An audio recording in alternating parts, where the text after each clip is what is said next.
Assalamualaikum warahmatullahi wabarakatuh. Selamat pagi dan salam sejahtera. Alhamdulillah kita bisa bertemu lagi di dalam sesi pembelajaran akuntansi biaya. Dalam kesempatan pertemuan ini kita akan belajar mengenai biaya langsung atau sering disebut sebagai direct costing dan menganalisis dengan menggunakan cost, volume, profit, biaya, volume produksi, dan profit. Ini adalah satu rangkai video di mana ini adalah sesi pertama yang akan membahas biaya langsung dan sesi kedua akan membahas analisis cost, volume, profit. Secara keseluruhan ada dua materi pokok yang akan kita pelajari di dalam topik direct costing. Yang pertama kita akan mencoba memahami apa itu direct costing, apa itu perhitungan biaya langsung. Yang berisi kita akan coba definisikan apa itu direct costing, kemudian kita lihat perbedaan antara absorption costing yang sudah kita pelajari dalam pertemuan-pertemuan sebelumnya dengan direct costing yang akan kita pelajari dalam sesi ini.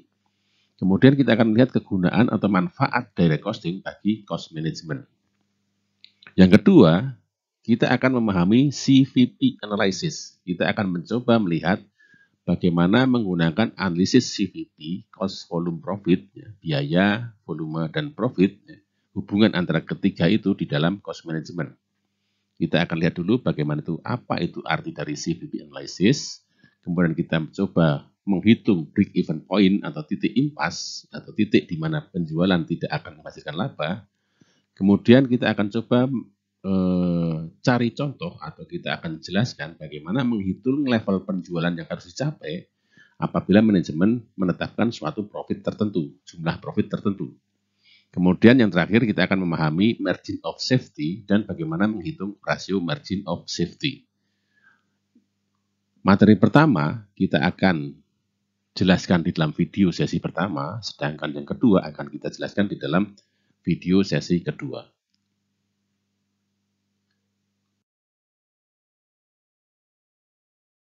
Untuk referensi di dalam pembelajaran ini, kita akan gunakan dua buku.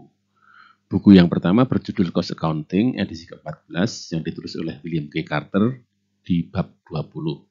Sedangkan yang kedua, kita akan menggunakan buku berjudul Cost Accounting, A Managerial Basis, edisi ke-15, yang ditulis oleh Charles T. Horngreen, Srikan M. Datar, dan Madhav Virajan di bab 3. Yang pertama kali perlu kita ketahui atau kita pahami adalah makna atau pengertian dari biaya langsung. Biaya langsung atau direct costing sering disebut sebagai variable costing atau marginal costing. Di sini perhitungan biaya langsung adalah perhitungan biaya yang membebankan biaya produksi yang bersifat variabel saja ke output produksinya. Sedangkan biaya produksi yang sifatnya tetap atau fix dibebankan secara periodik, jadi biaya periodik.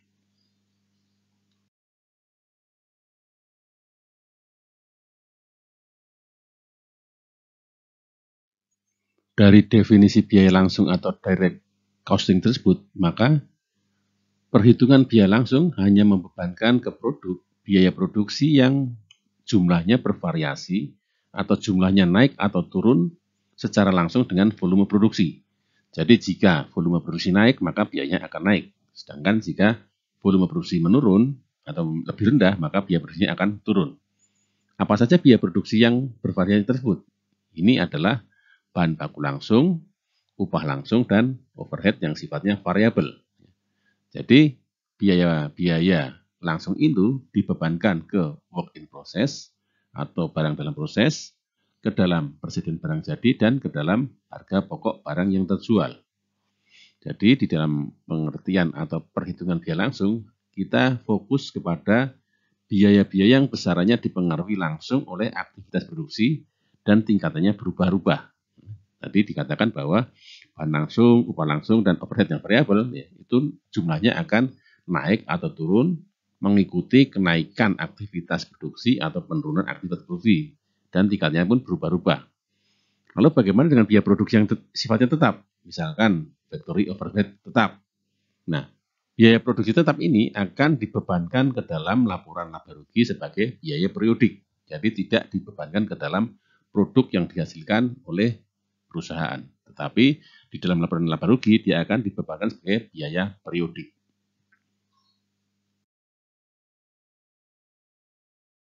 Selanjutnya kita akan melihat perbedaan antara dua metode penghitungan biaya yang bisa dilakukan oleh manajemen. Penghitungan biaya yang pertama adalah penghitungan biaya penyerapan penuh atau full absorption costing. Ini akan kita lihat bedanya dengan penghitungan biaya langsung atau direct costing. Di dalam penghitungan biaya penyerapan penuh atau full absorption costing, FOH actualnya atau pengendali overhead pabriknya yang sifatnya tetap atau biaya-biaya overhead pabrik yang bersifat tetap akan dimasukkan ke dalam biaya per unit dan ke dalam biaya yang dibebankan ke dalam persediaan.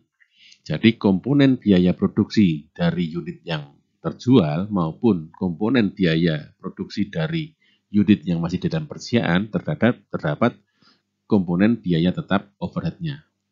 Sedangkan di dalam penghitungan biaya langsung atau direct costing, FOH actualnya atau pengendali overhead pabriknya yang bersifat tetap akan langsung dibebankan ke dalam ikhtisar laba rugi. Jadi tidak dibebankan ke dalam unit-unitnya per unitnya, tetapi akan langsung dibebankan secara total di dalam ikhtisar laba rugi.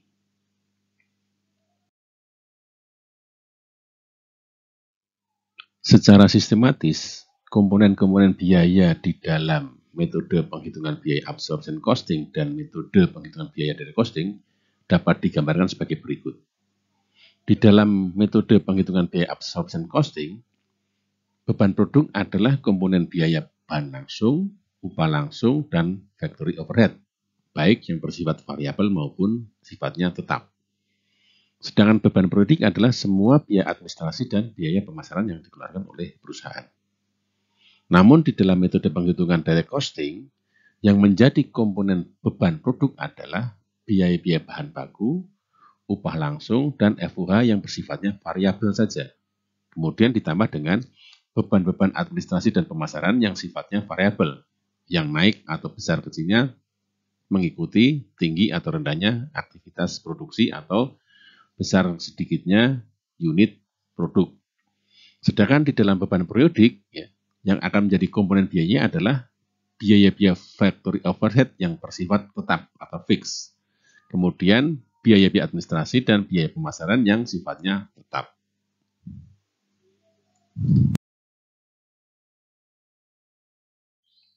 Di dalam metode perhitungan biaya langsung, kita mengenal istilah contribution margin atau margin kontribusi. Margin kontribusi atau laba marginal adalah selisih antara pendapatan penjualan dengan semua biaya variabel. Margin kontribusi ini dihitung dengan cara mengurangkan semua biaya variabel, baik itu biaya variabel yang sifatnya untuk produksi, untuk memproduksi produk, maupun biaya variabel yang non-produksi dari penjualan, berupa biaya penjualan atau biaya administrasi yang sifatnya variabel terhadap tingkat aktivitas atau terhadap unit produksi. Dalam perhitungan biaya langsung, margin kontribusi dapat dihitung secara total untuk perusahaan. Ya, jadi secara total semua produknya secara keseluruhan atau terpisah untuk masing-masing lini produksi atau masing-masing teritori penjualan atau divisi operasi atau pembagian lainnya. Kemudian sebagai alternatif, margin kontribusi juga dapat dihitung dengan dasar per unit. Jadi tidak menggunakan total biaya, tetapi biaya per unitnya. Dihitung dengan cara mengurangkan biaya variabel per unit dari harga jual per unit. Kemudian, dari dalam bottom line-nya, total laba akan ditemukan atau didapatkan dengan cara mengurangkan total biaya tetap atau fixed cost dari total margin kontribusi.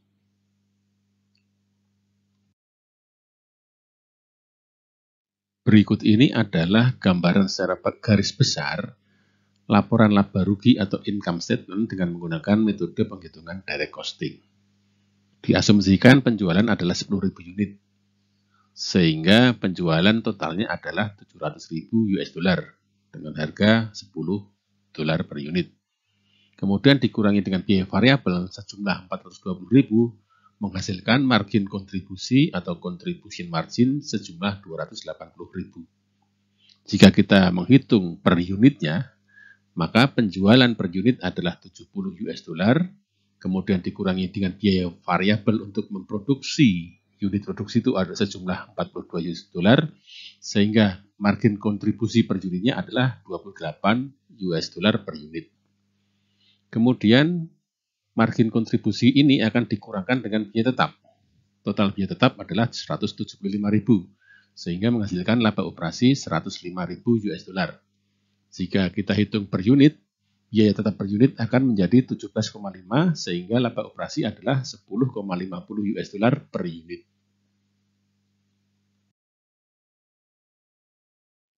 Kita lanjutkan dengan melihat dan membandingkan laporan laba rugi atau income statement dari satu perusahaan, di mana laporan laba rugi atau income statement itu akan disajikan atau disiapkan dengan menggunakan metode absorption costing dan menggunakan direct costing.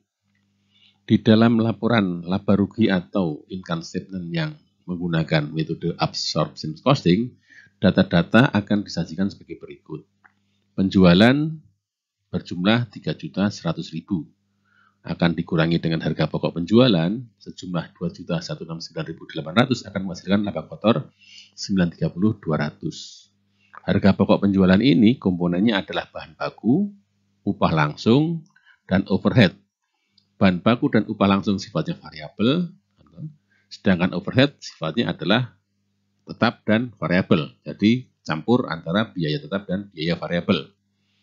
Kemudian laba kotor sejumlah 930.200 akan dikurangi dengan biaya umum dan pemasaran sejumlah 614.200, sehingga menghasilkan laba operasi 316.000. Biaya umum dan pemasaran ini komponennya adalah biaya publikasi, biaya pemasaran, dan biaya administrasi. Semua ini adalah biaya-biaya tidak langsung, ya, yang bersifat variabel dan bersifat fix. Jadi ada biaya-biaya yang sifatnya tetap dan ada biaya-biaya yang sifatnya variabel. Kemudian apabila kita menyajikan laporan laba rugi atau income statement dengan menggunakan metode direct costing, maka datanya akan disajikan sebagai berikut. Penjualan 3.100.000 dikurangi dengan harga pokok penjualan yang sifatnya variabel sejumlah 1.927.000. Ini adalah komponen bahan baku dan upah langsung, ya. Sehingga diperoleh margin kontribusi kotornya 1.173.000.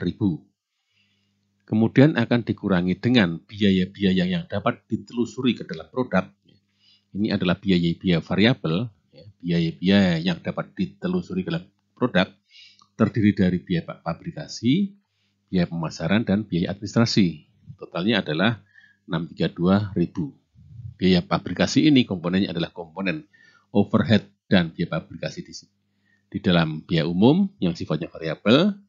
Biaya pemasaran adalah biaya pemasaran yang sifatnya variabel dan administrasi juga sifatnya variabel, sehingga akan diperoleh kontribusi produk sejumlah 541.000. Kontribusi produk ini akan dikurangi dengan biaya-biaya tetap, ya, perusahaan, ya, yang terdiri dari biaya pabrikasi, biaya pemasaran, dan administrasi yang sifatnya adalah biaya tetap. Totalnya adalah 225.000, sehingga diperoleh laba operasi 316.000.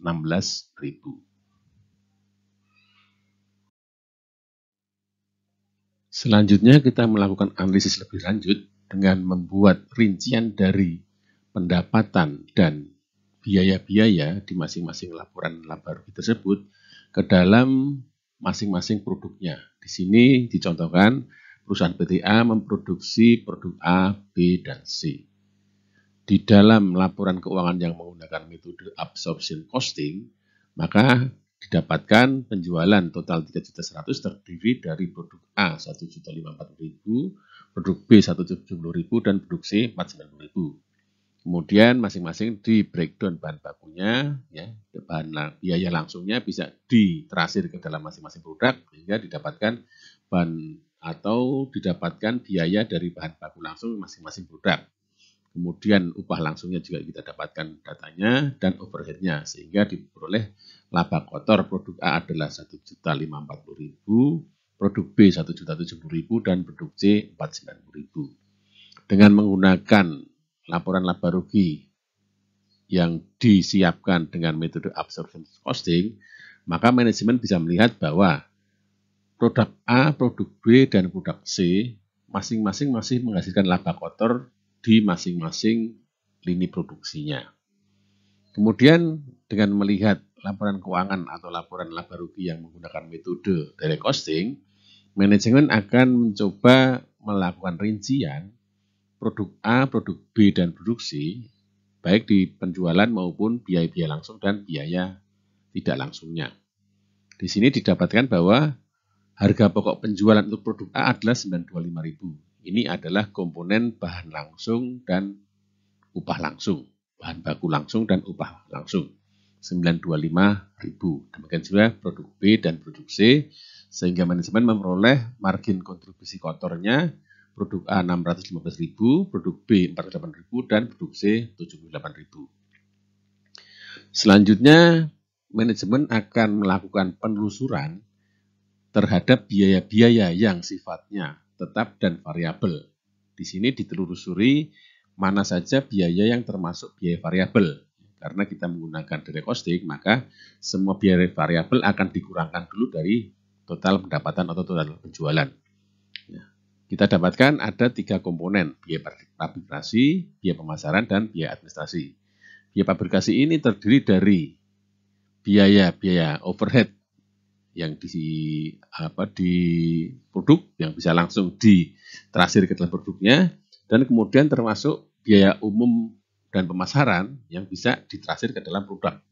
Jadi 547.000 ini adalah komponen biaya variabel untuk overhead dan biaya umum di pabrikasi.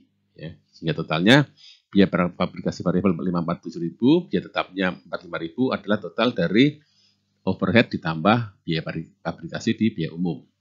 Kemudian biaya pemasaran dan biaya administrasi juga di breakdown menjadi variabel dan tetap. Variabel 60, pemasaran tetapnya 80, totalnya 140. Kemudian biaya administrasinya 25.000, variabel tetapnya 100 hingga 126.000. Kemudian biaya variabel ini ya, sudah dapat ditransfer ke masing-masing produknya. Produk A, produk B, dan produk C. Sehingga didapatkan jumlah biaya tetap yang dapat ditelusuri, setelah biaya tetap tadi ditelusuri, diperoleh jadi biaya variabel. Ya, sehingga diperoleh total jumlah biaya variabelnya adalah 632.000, terdiri dari produk A 29.000, produk B 228.000, dan produk C 105.000, sehingga diperoleh kontribusi produk. Ya.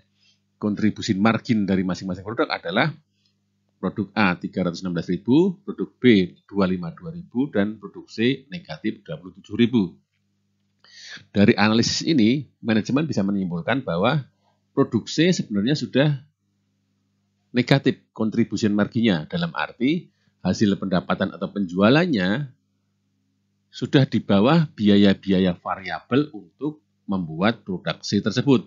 Sehingga dia sudah tidak punya margin kontribusi untuk menutup biaya tetap. Sehingga dengan menggunakan analisis dengan metode perhitungan direct costing, manajemen bisa memutuskan apakah dia akan melanjutkan produk C atau tidak. Karena di sini terlihat bahwa produk C sebenarnya sudah mengalami kerugian.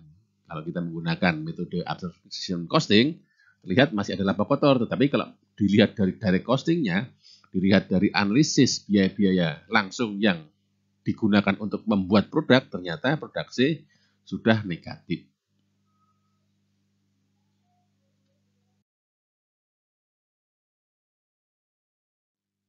Ada beberapa manfaat atau kegunaan dari metode perhitungan biaya langsung atau direct costing.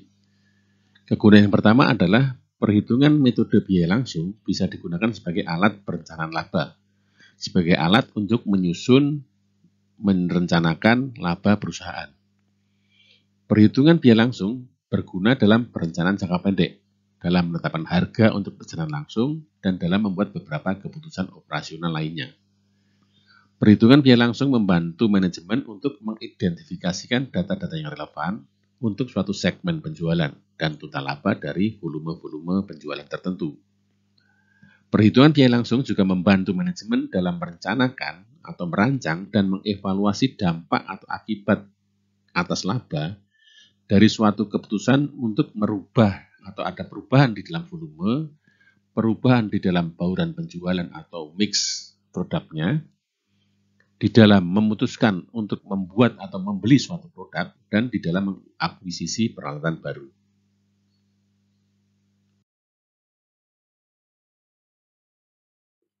Kegunaan yang kedua dari perhitungan biaya langsung atau direct costing adalah sebagai pedoman penetapan harga produk. Setiap manajemen menghendaki adanya harga yang optimum di dalam setiap produknya. Yang dimaksud dengan harga yang optimum adalah hal yang menghasilkan kelebihan total pendapatan yang paling besar dari total biayanya. Di dalam persamaannya, maka manajemen menghendaki bahwa pendapatan marginal atau marginal revenue-nya harus sama dengan biaya marginal atau marginal cost-nya. Dalam penetapan harga multi produk, beberapa produk, manajemen perlu mengetahui apakah setiap produk dapat diberi harga secara kompetitif dan masih memberikan sumbangan atau sumbangsih pada margin kontribusi juga pada labanya. Perhitungan biaya langsung memberikan data yang diperlukan untuk menghitung margin kontribusi dari setiap lini produk untuk harga jual per unit yang berbeda dan tingkat penjualan yang berbeda.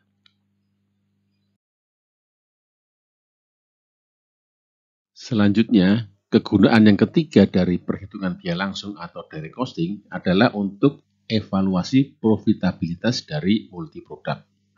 Mengevaluasi profitabilitas dari beberapa produk yang dijual. Perhitungan biaya langsung didesain untuk memperbaiki kegunaan laporan laba rugi bagi manajemen. Dengan perhitungan biaya penyerapan penuh atau absorption costing, biaya produksi tetap dialokasikan ke persediaan di neraca dan harga pokok penjualan di laba rugi.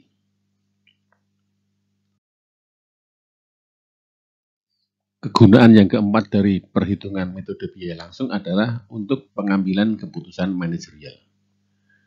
Perusahaan-perusahaan dengan struktur biaya yang kompleks dan dengan multi produk dapat menggunakan perhitungan biaya berdasarkan aktivitas atau activity based. Perhitungan biaya langsung dapat diadaptasi ke sistem perhitungan biaya berdasarkan aktivitas dengan cara memisahkan biaya tetap dan biaya variabel dari setiap penampungan biaya aktivitas dan membebankan hanya biaya variabel ke produk dan membebankan biaya tetap ke beban periodik. Memisahkan biaya variabel dan biaya tetap untuk setiap aktivitas akan meningkatkan kegunaan perhitungan biaya berdasarkan aktivitas untuk pengambilan keputusan jangka pendek. Yang terakhir, kegunaan dari perhitungan biaya langsung adalah untuk pengendalian biaya atau cost control. Perhitungan biaya langsung didesain untuk memperbaiki kegunaan dari laporan laba rugi yang dibuat untuk manajemen dengan cara menghilangkan alokasi biaya tetap secara arbitrer. Jadi meningkatkan kegunaan dari laporan laba rugi. Kemudian perhitungan biaya langsung memfokuskan perhatian manajemen pada biaya variabel yang lebih dapat dikendalikan atau dikontrol dibandingkan dengan biaya tetap dalam jangka pendek.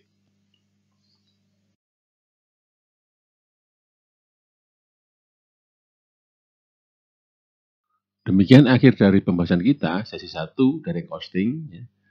Selanjutnya kita akan melakukan pembahasan mengenai CVP analysis di dalam sesi kedua.